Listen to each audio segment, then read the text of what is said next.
ଯେଉଁ ଲୋକମାନେ କେବଳ କାମରେ ତୁମକୁ ମନେ ପକାନ୍ତି ତାଙ୍କ କାମରେ ତୁମେ ନିଶ୍ଚିନ୍ତ ଆସ, କାହିଁକିନା ସେମାନେ ଅନ୍ଧାରେ ଆଲୁଅ ଖୋଜନ୍ତି ଆଉ ସେଇ ଆଲୁଅ ତୁମେ। ଜୀବନରେ କେବେ କାହାକୁ କଷ୍ଟ ଦେବ ନାହିଁ, କାରଣ ସେ ତୁମକୁ କ୍ଷମା ଦେବ କିନ୍ତୁ ଭୁଲି ପାରିବ ନାହିଁ।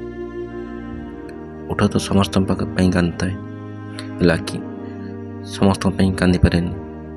ଆଖି କେବଳ ତା ପାଇଁ କାନ୍ଦେ ଯାହାକୁ ଆମେ ଆମ ନିଜଠୁ ଅଧିକ ଭଲ ପାଏ। ଖରାପ ସମୟ ଯାହା ମନୁଷ୍ୟକୁ ଶିକ୍ଷା ଦେଇଥାଏ ତାହା କୌଣସି ବହିରେ ନଥାଏ। ଏଥିପାଇଁ ଖରାପ ସମୟ ଧୈର୍ଯ୍ୟ ସହ ମୁକାବିଲା କରିବା ଉଚିତ। ସ୍ୱାର୍ଥହୀନ ଭଲ ପାଇବା ଏବଂ ପରସ୍ପର ପ୍ରତି ଉତ୍ସର୍ଗିତ ମନୋଭାବ ହିଁ ପ୍ରେମ। ଏହା ସମ୍ପୂର୍ଣ୍ଣ ବ୍ୟକ୍ତିଗତ ଉପଲବ୍ଧିର କଥା। କାହାକୁ ଜବରଦସ୍ତି କର ନାହିଁ ତୁମ ସହିତ କଥା ହେବା ପାଇଁ। ଯଦି ତାଙ୍କ ହୃଦୟରେ ତୁମ ପାଇଁ ଭଲ ପାଇବା ଅଛି ସେ ଆପଣଙ୍କ ପାଇଁ ନିଶ୍ଚିତ ସମୟ ବାହାର କରିବ। ମା ବାପା କେଉଁଥିରେ ତିଆରି କିଏ ଜାଣି? ନିଜ ସନ୍ତାନ ପାଇଁ କେତେ କଷ୍ଟ ସହନ୍ତେ କିନ୍ତୁ ଭାଙ୍ଗି ପଡ଼ନ୍ତି ନାହିଁ।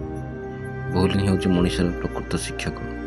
ଆଉ ଯେ କୌଣସି କ୍ଷେତ୍ରରେ ଯଦି ଭୁଲ କରିନାହିଁ ତାମାନେ ସେ କେବେ ଚେଷ୍ଟା ହିଁ କରିନାହିଁ। ଅନ୍ୟ କେହି କରୁଥିବା କାମର ଠିକ୍ ଭୁଲ ବାହାର କରିବା ଦାୟିତ୍ୱ ତୁମକୁ ଦିଆହେଇନି। ଏହା ଭାବି ନିଜର କାମରେ ଠିକ୍ ଭୁଲ ଦେଖିବା ଉଚିତ। ଧନ, ଯୌବନ ଓ ଜୀବନ କେବେ ସ୍ଥାୟୀ ନଥାଏ। ତଥାପି ଧନ ଥିଲେ ଲୋକ ଗର୍ବୀ ହୁଏ, ଯୌବନ ସ୍ୱାର୍ଥପର ହୁଏ, ଜୀବନ ଥିବା ଯାଏଁ ଲୋକ ଲୋଭ କରେ। ସଚ୍ଚୋଟ ଲୋକ ବୁଦ୍ଧିମାନ ହୋଇ ବି ଧୋକା ଖାଇଯାଆନ୍ତି, କାରଣ ସେ ନିଜ ଭଳି ଅନ୍ୟକୁ ବି ସଚ୍ଚୋଟ ଭଳି ବିଶ୍ୱାସ କରିଥାନ୍ତି। କେବଳ ସମୁଦ୍ର ନିକଟରେ ଛିଡ଼ା ହୋଇ ଏହାକୁ ଅତିକ୍ରମ କରିବା ସାହସ ହେଲେ କିଛି ହୋଇନଥାଏ, ବରଂ ଏଥିପାଇଁ କିଛି ଉପାୟ ଚିନ୍ତା କରିବାକୁ ପଡ଼େ। ଏମିତି ନଦୀ ହୋଇ କାହାକୁ ବୁଡ଼େଇବା ଦେବା ପାଇଁ ଚେଷ୍ଟା କରନ୍ତୁ ନାହିଁ। ଡଙ୍ଗା ହୋଇ ବୁଡ଼ି ଯାଇଥିବା ଲୋକଙ୍କୁ ବଞ୍ଚାଇବା ପାଇଁ ଚେଷ୍ଟା କରନ୍ତୁ। ଜୀବନରେ କେବେ କାହା ପଛରେ ଦୌଡ଼ ନାହିଁ। ତା ମନରେ ତୁମ ପ୍ରତି ଭଲ ପାଇବା ତ ବଢ଼ିବନି, କିନ୍ତୁ ତୁମେ ତୁମ ନିଜର ଆତ୍ମସମ୍ମାନ ନିଶ୍ଚୟ ହରାଇ ବସିବ। ସମୟ ଓ ନିଜ ଘନିଷ୍ଠ ଲୋକ ଯେତେବେଳେ କ୍ଷତି ପହଞ୍ଚାନ୍ତି ସେ ସମୟରେ ସେହି ବ୍ୟକ୍ତି ଭିତରୁ ହିଁ ଭାଙ୍ଗିଯାଏ। ଏହା ସତ୍ତ୍ୱେ ସମ୍ପର୍କର ଲୋକେ ଆଜି ମଧ୍ୟ ବିଶ୍ୱାସ କରୁଛନ୍ତି। ଗୋଟେ ଅପ୍ରିୟ ସତ କଥା ହେଉଛି ମଣିଷମାନଙ୍କର ଭ୍ୟାଲୁ କେବେ ବୁଝିପାରିବନି ଯାହା ପାଇଁ ଆପଣ ସବୁବେଳେ ଏଭେଲେବୁଲ୍ ଥିବେ। କଲମର ନିଜସ୍ୱ କ୍ଷମତା ନାହିଁ, ହେଲେ ଅନ୍ୟର ଆଙ୍ଗୁଳି ନିର୍ଦ୍ଦେଶରେ ସେ ବିଭିନ୍ନ କଥା ବର୍ଣ୍ଣନା କରିପାରେ। ଚିନ୍ତାଧାରା ଦ୍ୱାରା ଆଗକୁ ବଢ଼ିବା ସହ ସଫଳତାର ନିକଟତର ଜଣେ ହୋଇପାରିବ। ସ୍ୱପ୍ନ ଓ ବାସ୍ତବର ମଧ୍ୟ ଏତିକି ପାର୍ଥକ୍ୟ, ଜଣେ ରାତିରେ ଶୁଆଇ ଦିଏ ନାହିଁ ଆଉ ଜଣେ ଦିନରେ।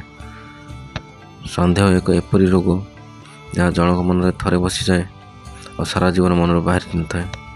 ବେଳେବେଳେ ସନ୍ଦେହ ଭଲ ଘରକୁ ବି ଭାଙ୍ଗି ଚୁରମାର କରିଦିଏ। ସଚ୍ଚୋଟ ଲୋକ ବୁଦ୍ଧିମାନ ହୋଇ ବି ଧୋକା ଖାଇଯାଆନ୍ତି, କାରଣ ସେ ନିଜ ଭଳି ଅନ୍ୟକୁ ବି ସଚ୍ଚୋଟ ଭଳି ଭାବି ନିଅନ୍ତି। ଭିନ୍ନ ଭାବରେ କାମ କରିବା ଶୈଳୀକୁ ଆପଣେଇବା ଉଚିତ। ଏଥିପାଇଁ ନିଜକୁ ପରିବର୍ତ୍ତନ କରିବାର ଆବଶ୍ୟକତା ଆଦୌ ନାହିଁ। ନିଜ ଅନୁଭବ ଅଭିଜ୍ଞତା ହିଁ ଜଣେ ବ୍ୟକ୍ତିକୁ ବିଭିନ୍ନ ପଥ ଦେଖାଇଥାଏ। କେବେ କେବେ ନିଜ କଥା କହିବାର ଶୈଳୀକୁ ବଦଳାଇ ତ ଦେଖ, କିଏ ତୁମକୁ କେତେ ଭଲ ପାଏ ଆପେ ଆପେ ଜାଣିପାରିବ। ଜଳି ଯାଇଥିବା ଫୁଲ କେବେ ଗଛକୁ ଫେରି ଆସେ ନା, ତେଣୁ ଅତୀତ ବିଷୟରେ ଚିନ୍ତା ନ କରି ବର୍ତ୍ତମାନକୁ ଭଲ ପାଆନ୍ତୁ। ଜୀବନରେ କେବେ କାହା ପଛରେ ଦୌଡ଼ ନାହିଁ। ତା ମନରେ ତୁମ ପ୍ରତି ଭଲ ପାଇବା ତ ବଢ଼ିବନି, କିନ୍ତୁ ତୁମେ ତୁମ ନିଜର ଆତ୍ମସମ୍ମାନ ନିଶ୍ଚୟ ହରାଇ ବସିବ। ବନ୍ଧୁତ୍ୱର କୌଣସି ସ୍ପେଶାଲ ଲୋକଙ୍କ ସହିତ ହୋଇନଥାଏ, ଯାହା ସହିତ ହୋଇଥାଏ ସେ ହିଁ ସ୍ପେଶାଲ ହୋଇଥାଏ। ଭାଗ୍ୟ ଏବଂ ହୃଦୟ ମଧ୍ୟରେ କେବେ ବି ଭଲ ସମ୍ପର୍କ ନଥାଏ। ଯାହା ହୃଦୟରେ ଥାଏ ତାହା ହୃଦୟର ଭାଗ୍ୟରେ ନଥାଏ। କଲମର ନିଜସ୍ୱ କ୍ଷମତା ନାହିଁ, କିନ୍ତୁ ସେ କାହାରି ଆଙ୍ଗୁଳି ମାଧ୍ୟମରେ ବହୁତ କିଛି ଲେଖିଦେଇପାରେ, ବହୁତ କିଛି ବର୍ଣ୍ଣନା କରିଦେଇପାରେ। ଜଣେ ବିଜ୍ଞ ପିତା ନିଜ ପିଲାର ପ୍ରତ୍ୟେକ ଗତିବିଧିକୁ ଠିକ୍ ଭାବେ ଠଉରାଇ ପାରିଥାଏ, ଅବଶ୍ୟ ଅନେକ ସମୟରେ କିଛି ନ ଜାଣିବା ପରି ଛଳନା ମଧ୍ୟ କରିଥାଏ। ଧନଠାରୁ ମଧ୍ୟ କାଳେ କାଳେ ବଡ଼ ଧନ ତ 2 ଦିନର। ମନ ଥିଲେ ଧନ ପ୍ରାପ୍ତି। ମାନେ ଏହିପରି ଯଦି କଥା ଆଗକୁ ଜାଣିବା ପାଇଁ ଚାହୁଁଛନ୍ତି ତ ଆମର ଏ ଚ୍ୟାନେଲକୁ ସବସ୍କ୍ରାଇବ୍ କରିଦିଅନ୍ତୁ ଓ ବେଲ୍ ଆଇକନ୍କୁ ପ୍ରେସ୍ କରିଦିଅନ୍ତୁ।